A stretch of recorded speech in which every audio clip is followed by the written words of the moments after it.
Assalamualaikum warahmatullahi wabarakatuh. Sebelumnya perkenalkan, nama saya Nadia Srinanda dari kelas pendidikan biologi D, Fakultas Matematika Ilmu Pengetahuan Alam, Universitas Negeri Medan. Jadi tujuan saya membuat video ini adalah untuk menjawab soal UTS yang diberikan oleh Bapak Khairul Usman, yang mana beliau adalah dosen mata kuliah Filsafat Pendidikan. Soal UTS yang diberikan ada 4 soal, dan saya akan menjawabnya satu persatu. Dimulai dari soal yang pertama. Berilah penjelasan tentang hubungan filsafat dengan pendidikan, serta apa tujuan dan manfaat bagi kita sehingga materi ini dianggap penting untuk dipelajari. Nah, jadi filsafat dan juga pendidikan itu memiliki hubungan yang sangat dekat. Baik pendidikan dalam arti teoritis maupun praktik. Setiap teori pendidikan selalu didasari oleh suatu sistem filsafat tertentu yang menjadi landasannya. Demikian pula, semua praktek pendidikan yang diupayakan dengan sungguh-sungguh sebenarnya dilandasi oleh suatu pemikiran filsafati yang menjadi ideologi pendorongnya. Pemikiran filsafat tersebut berusaha untuk diwujudkan dalam praktik pendidikan. Pernyataan tersebut sejalan dengan pendapat Imam Barnadib bahwa filsafat pendidikan pada dasarnya merupakan penerapan suatu analisis filosofis terhadap lapangan pendidikan.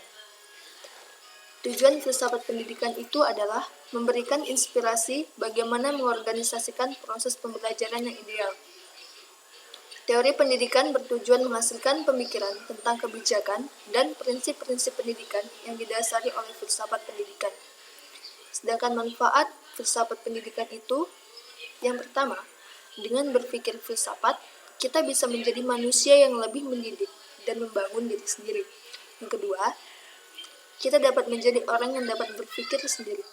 Yang ketiga, dapat memberikan dasar-dasar pengetahuan, memberikan pandangan sintesis, sehingga seluruh pengetahuan merupakan satu kesatuan. Yang keempat, hidup seseorang dipimpin oleh pengetahuan yang dimiliki oleh orang tersebut. Nah, jadi oleh sebab itu, mengetahui pengetahuan-pengetahuan terdasar berarti mengetahui dasar-dasar hidup diri sendiri.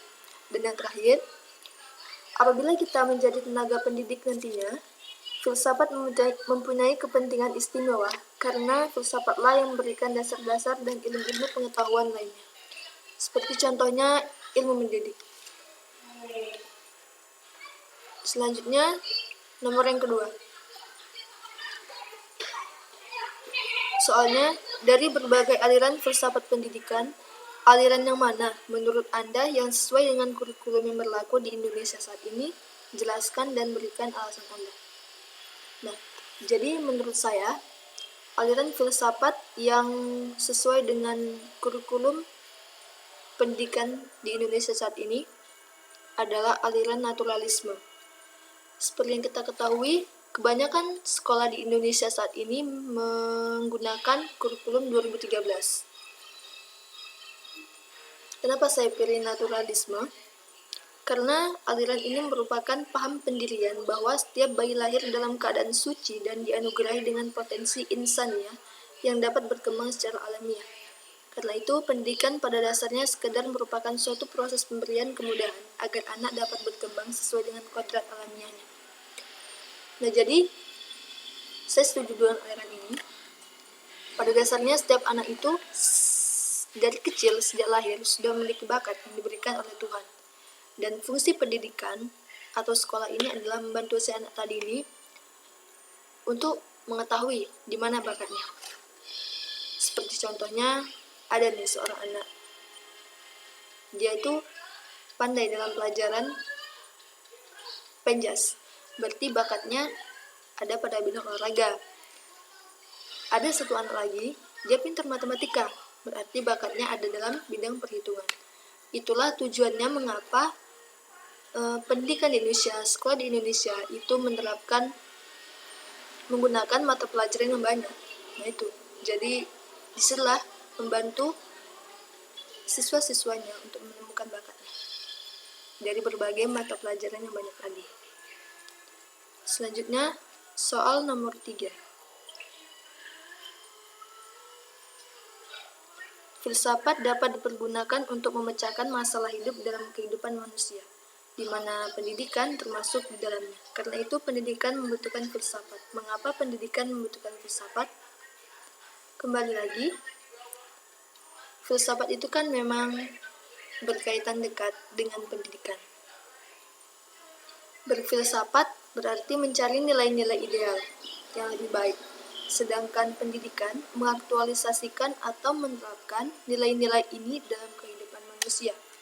Jadi istilahnya itu filsafat ini dia mencari nilai-nilai ideal, sedangkan pendidikan ini tadi mengaplikasikannya dalam kehidupan manusia.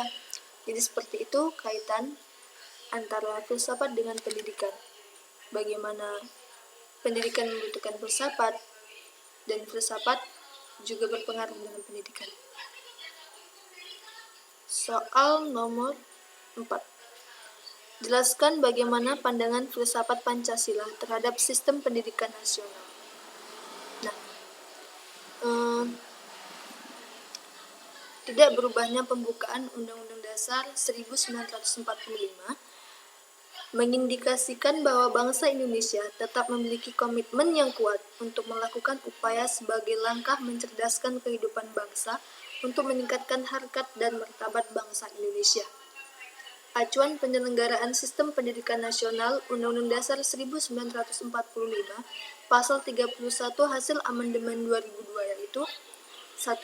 Setiap warga negara wajib mengikuti pendidikan dasar dan pemerintah wajib membiayainya.